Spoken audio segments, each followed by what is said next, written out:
want to make some lo-fi. I like lo-fi, it's chill. And I wanted to have my own music for my content going forward. So I thought I'd remix a song from one of my favorite games growing up, RuneScape. It was also because a lot of existing RuneScape lo-fi on a RuneScape soundtrack to lo-fi scale leans heavily towards RuneScape. And personally, I prefer something more balanced between the two. So I thought, why not just do it myself? Oh yeah! I've never written music before, I've never produced music before, I'm not even particularly musical really. No problem, there are lo-fi tutorials online, like this YouTube video. Problem number 1. These tutorials assume you know how to use a DAW. I did not. What is this? Hello? EDM? Let me out! Oh god, oh watch it. Oh no. Oh my god. Stop. They just put this. Yep, the trial version comes with a very helpful welcome gift. Ow, it's loud. Okay, I didn't adjust the volume. Ah. New project?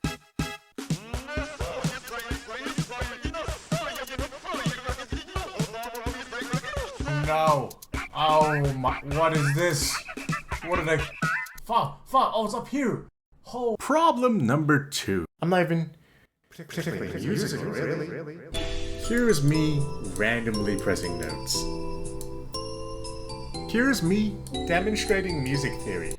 F sharp? C, D, E, F? Here? What did I just do? Here's me doing something? Why does that sound wrong?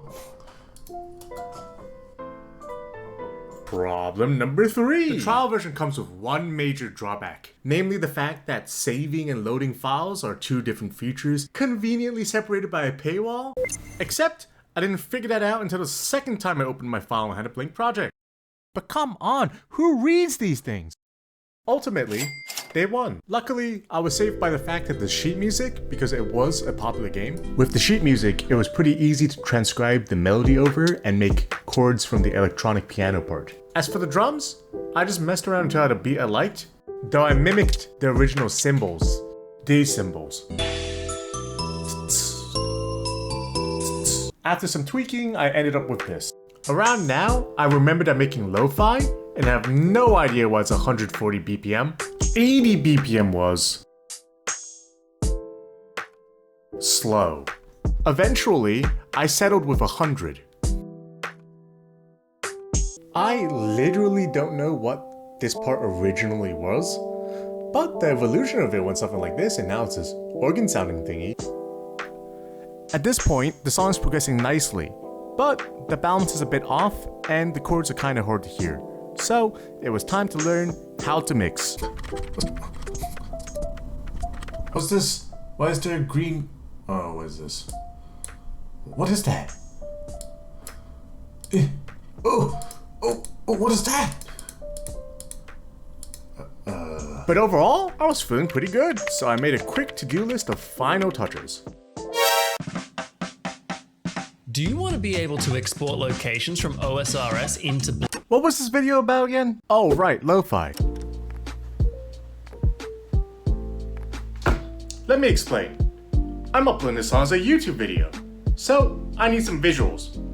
Anyways, there's like a whole RuneScape Blender scene, probably in part because it's easy to pull assets from the game. In the scene, there's this guy Hootie Tootie who made the animation for the official osrs lo-fi mix, and I briefly considered asking him for help, but I decided to let him Blender and make the animation myself. Besides, going DIY just means more content, right? I'll come back to this to-do list, but first, let's talk about problem number 4. Wow, another program I don't know how to use. Blender. How I move. Where am I going? Why is this thing huge? Grab? Grab? How you move? Shift middle mouse button. Great, let's add the bells. Just kidding. That's getting shoved in the corner. Back to Blender. I started cleaning up the imported models because some parts are just sort of disconnected. This staff is... a staff. Save as... Phineas, is it Fih? Or just do both. Phineas. That is his name, right? Holy shit. That's how the head works? Oh my, I can see into his clavicle. Sir, it's all just empty. Oh, right, the bells. So I started with 4 different variations of this intro sequence, but eventually I settled on this one. And this one too.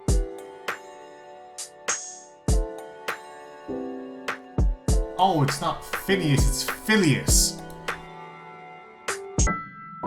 Next, the part of the song that goes like this, whatever it's actually supposed to be called, I just call it the second verse. This went through several variations that was first too slow, then too fast, and then finally just right.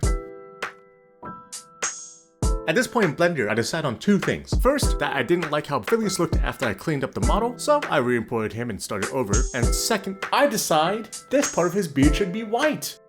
My first attempt didn't work, so I thought I'd use a different color that would stand out against his color palette. Something is blue. Nothing is blue. What is blue? Okay, so maybe cyan's a bad choice. So I switched to orange because there is 0 orange on this character. There is still 0 orange on this character. I proceed to spend the next 10 minutes losing my mind. Where is my orange? Apply. Assign. And then select assign. Select a sign. Oh, we did it. Yes. No. Wait, there's 2 lumberjack guys. Oh no, that's Mr. Small, isn't it? Oh no, that guy. I forgot there was a dude down here. You've been replaced. Just... Hello, Phileas. Hello, correct Phileas. Wait, you do have orange. A sign. I don't need a preview. I need it to turn fucking orange. What the You telling me it's orange? How is this orange? How can this possibly be orange? Something here is interfering with the orange. Emission. Emission? Yes. No. What? Why are you selecting his eyes? We're going to go to a white and we're going to assign it to a white. And then we are happy and he has a beard that is white. It's time to add effects. I picked Cymatic's Origin to give it that vintage lo-fi quality. As for reverb, we celebrate the return of the Image Line Software End User License Agreement. Please refer to sections 4 lines 12 to 15, which will inform you that you've encountered a paywall. I decided on this plugin called Tower Reverb, which ran great besides the one time I did this. I don't really know music, we've gone over this, so all I know is that this is a mistake. Now, to rig a skeleton to the model, so we can animate and move his body, first you align the bones and then Blender will approximate how to map the model to the rig. But it's not always so precise. Why does this transpose? Oh, it's connected. Oh, it works. Oh no, he became a manta ray. Oh, I thought it worked. What about the hips? The hips do what? These knobs allow him to expose himself. To fix this, you have a sort of heat map paint tool that you can use to refine the mapping. So, the end rig looks pretty good. Hold on. Right, the end rig looks pretty good. Oh, for fuck's sake. Where's my orange? I wanted to use the in-game river noise, so I searched like the entire osrs wiki. Before deciding that, I could just log in and record it myself, which worked until I tried adding it to FL Studio. Congratulations! You hit the paywall! Luckily, one workaround later and I had my ambience. The next character was this guy, but for some reason his head really just wanted to do this. So at this point I was pretty sick of working on models, so I started adding lights. These 3 were in the foreground, so they were pretty easy to add, as well as adding fire to the forge and lighting up all the lamps on the buildings. Unfortunately, this is when I realized that the lamps aren't real. The glass is casting a shadow. It's not supposed to do that. Am I really making this translucent? Maybe. Then, I decided to light up the bar. Oh look! The roof isn't real either! That's right, because the game looks like this. And so they were able to cheat. The bloody cheaters! They're cutting some corners, aren't they? What a pleasant surprise for little old me! You know what else isn't real? The windows. Well, yeah, you established the glass as a rule. No. Look. If that was the case, we could just make the glass translucent. But no! The windows are just pasted on the walls. And the walls are fake too! They're hollow. They just put 2 walls in, because you never got to look at the wall. You couldn't see it. The game looks like that. Oh, look! A second window. Why not? Hold on. Let's go back a little bit. First of all, my roof is floating. Did I move that by accident? Oh, it's at 0. The roof's just float because you play top down. Okay, I'm bashing the game a little bit here, but I messed up in Blender. While I didn't move the roof by accident, what I did do was hide this section and forget about it. So the roof isn't quite floating, but there still is a gap. It looks fine in game because they hide it. Obviously you can't see it if you're looking top down, but you can't even move the camera lower than this angle. And I'm already cheating with a mod. The vanilla game's lower bound is actually slightly higher. Speaking of mods, the real game doesn't have lighting.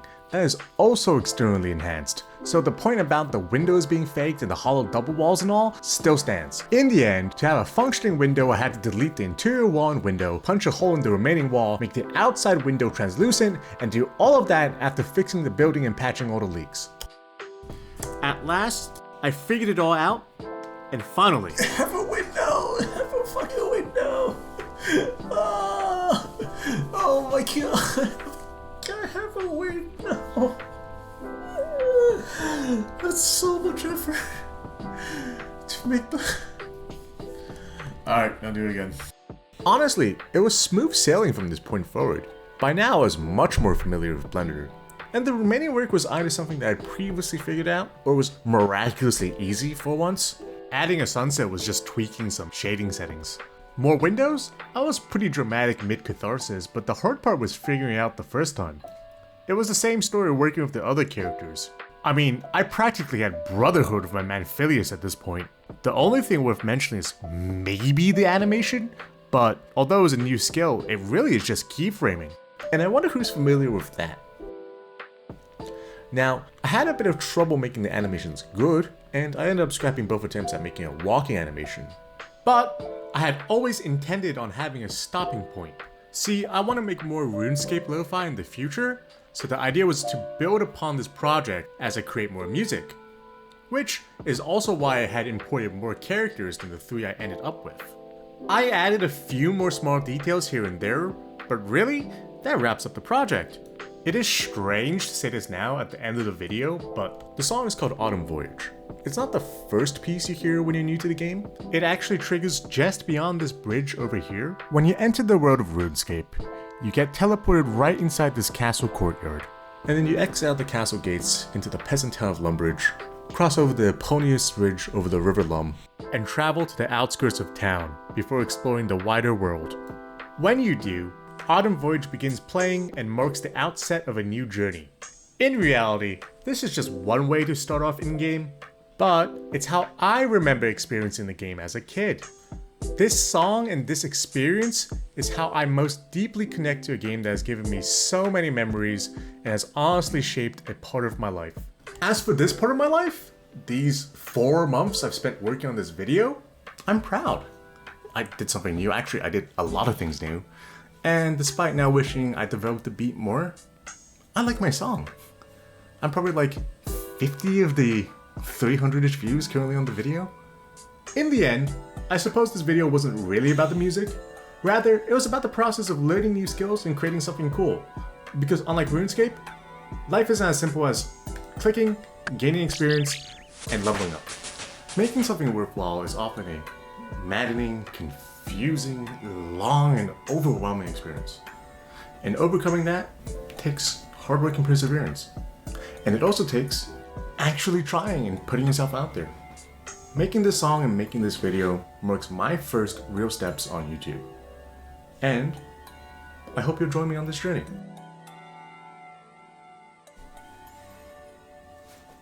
Oh, and if you're interested in the final video, go check it out here.